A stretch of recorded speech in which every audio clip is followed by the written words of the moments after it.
What's up, what's up, what's up? This is H&C Express back with another pro tip for my dispatchers out there. What I want to talk about today is relationships with your drivers. That's right, relationships with your drivers. I want to go over 4 key points about the relationship with those drivers and how you need to pretty much handle them. All right, let's go. Straight off the bat is to show your drivers that you care. All right, how can you show your driver that you care? Well, one way I do that is to look in advance how the weather is. The last couple of weeks in Dallas, in the Texas area, Houston, Arkansas, and Memphis, there was horrible weather. This week it's raining. Last week it was snowing. I looked in advance and I'm letting my drivers know, hey, if you're in that area, we're going that area, you need to be careful. Make sure that your tires are good and stuff like that. Look in advance about the weather. Another thing is to don't always push them. Something I like to do, if we just did a long haul, I ask them, hey, can you do another one or do you want something short? Because you got to remember, these guys are not robots. I know we want to all get to the bag, but sometimes you got to make sure that they're not tired and that they can do it. Do another long trip, or sometimes just go ahead and book a short one. That's what I like to do. If we just did like 800 or 900 miles, I'll go ahead automatically and try the next run, make it like 300 or 400 miles to give them a little breather. And even if they say sometimes that they can do it, I still just, because a lot of times these drivers will say it knowing good and well that they're tired, but they want to get the bag. So sometimes if I don't know that driver, some drivers you kind of know. Sometimes I just say, hey man, screw it. I'm just go ahead and book him something that's reasonable. That's like 400 to 500, maybe like 300 miles. So he can get him a little breather after a long haul. Something else that we can do, try to talk to your driver every other day. Try to call them, see what's going on. If they have as much as possible, you want to reiterate to your drivers that you do care about them. Because what that tells the driver, one is that I care and I'm just not thinking about money, which we're all in this business to think about money. But at the end of the day, we have people we're dealing with, that's somebody's mom, that's somebody's father, and we want to get them back home safely. So you checking on them, you telling them, hey, the weather's bad where this is at, hey, that shipper over there, we got a lumper fee here, or pretty much that shipper, that receiver, you might pretty much see that you're gonna be waiting 2 or 3 hours. Stuff like that, I'm telling you, goes a long way, and drivers remember that when other drivers are calling, or dispatchers are calling them and trying to get them to sign on to their service. So show your drivers that you care about them. All right. Number 2 is, and I'm gonna just pretty much say it like this: treat your driver like a bad bitch. Yeah, I said it. Treat your driver like they're a bad bitch.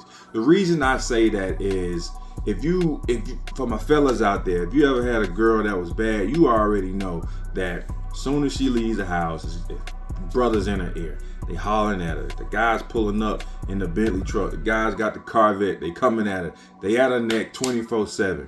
And you got to make sure that you're not comfortable out there. Because when we all get into relationships, even my ladies out there, if you got you a guy that looks good, we don't want to get comfortable. Because that's what happens when you get into a relationship. Stop cutting your hair. Stop getting your hair. You start letting, your weight. You ain't working out no more. The same thing with these drivers. You got you a bad chick out there, all right?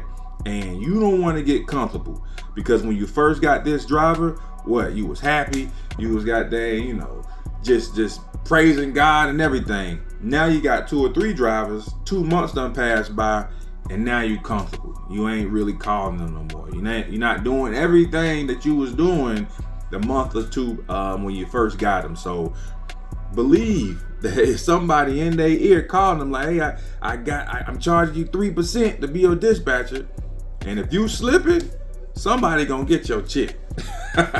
Somebody gonna get your driver. So you gotta make sure you treat these drivers like they're a bad bitch. I'm telling you, man, you got to.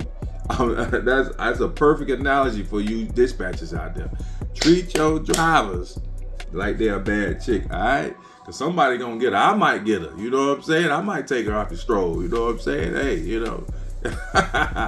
and set her out there. Nah, I'm joking. But yeah, treat your driver like they're a bad chick, man. All right. Number 3 is, and let me explain this once I say it. Don't be buddy with your drivers. Now, I understand that I just said treat your driver like a bad chick. Show your drivers that you care.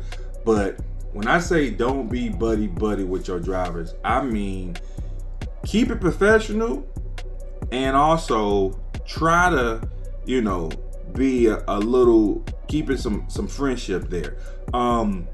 It's a thin line. That's something that I learned when I was a project manager in construction. I noticed that I couldn't be buddy with my workers. And when I used to be in the field, I used to wonder, like, man, why the managers always assholes? Why they never come eat with us? And why they always, you got your managers like, dang, he a dick. But that's a reason why your manager is an asshole. They can't be buddy. They can't talk about LeBron with you. We not on the same level. Cause soon as I start doing that, what happens? You start coming in late. You start BS. The work starts slacking off. And there's very few people that can be buddies with you and still keep the same amount of intensity in their work ethic. So when I say that about your drivers, and this is what I've found, when I'm being buddy, I'm joking with them too much. I'm telling them about my life. They telling me about their life. I start to see that their work ethic and them paying bills, them paying my money on time, and just certain stuff start to slack off. And like I said, let me say this again. I'm not saying that you can't be friends, you can't be real with them. But what I'm saying is you got to draw a line of business and friendship with them. Yes, you can call them and say, hey man, you saw the game? Man, LeBron, he's the all-time, scorer now. But get straight back to business. You know what I'm saying? If they want to talk about their family, cool. Do that. Hey, you might share a little bit of stuff that's going on in your life. Not too personal, but once again, you know what I'm saying? I'm telling you, you can't be buddy when you dealing with money. You know what I'm saying? I would argue this point with anybody. You know what I'm saying? That's why they always say business and pleasure, it don't mix. You know what I'm saying? Family and business, it don't mix. It's very few people out there that you can, cut food with and then, make money with. It's a very few people. So the people out there that say, nah, I can do that with my drivers, you might have a unicorn. So I'm just telling you, it's like, you can be friends, you can be buddy with them, but try to don't go overboard with it. Because like I said, I've seen in my business and in my experience that people start to slack off. So definitely try to like I said, try to nip that in the bud as much as you can. All right.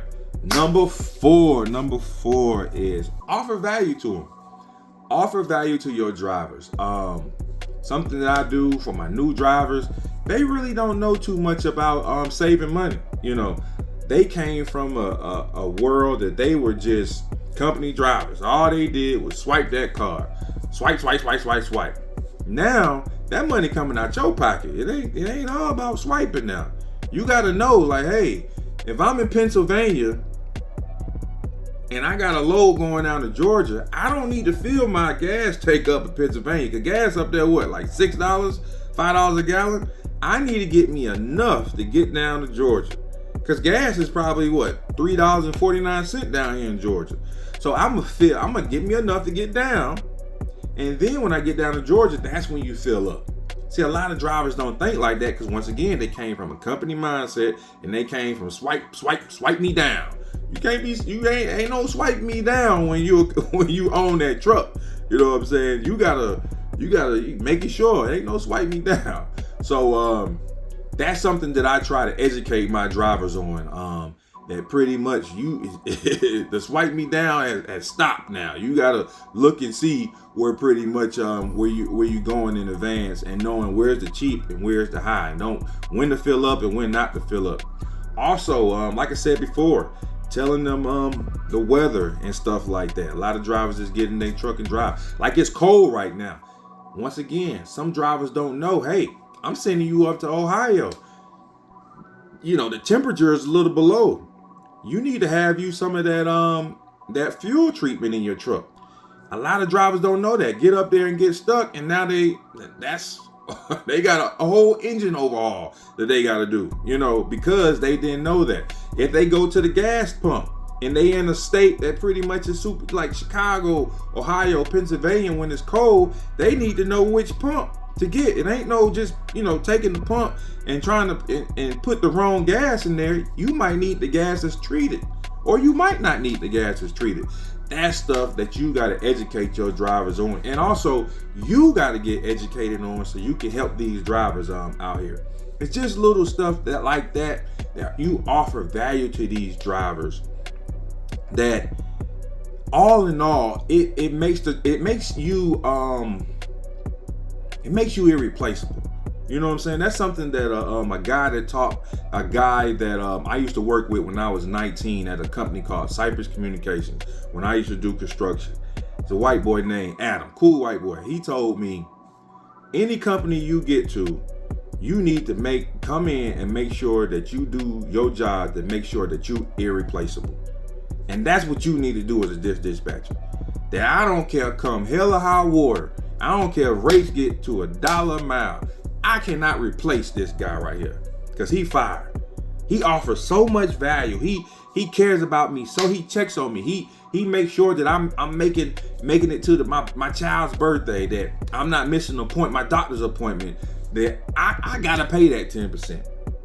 I got to, because I know these other dispatchers out there, even though they charging 3%, they ain't worth jack crap.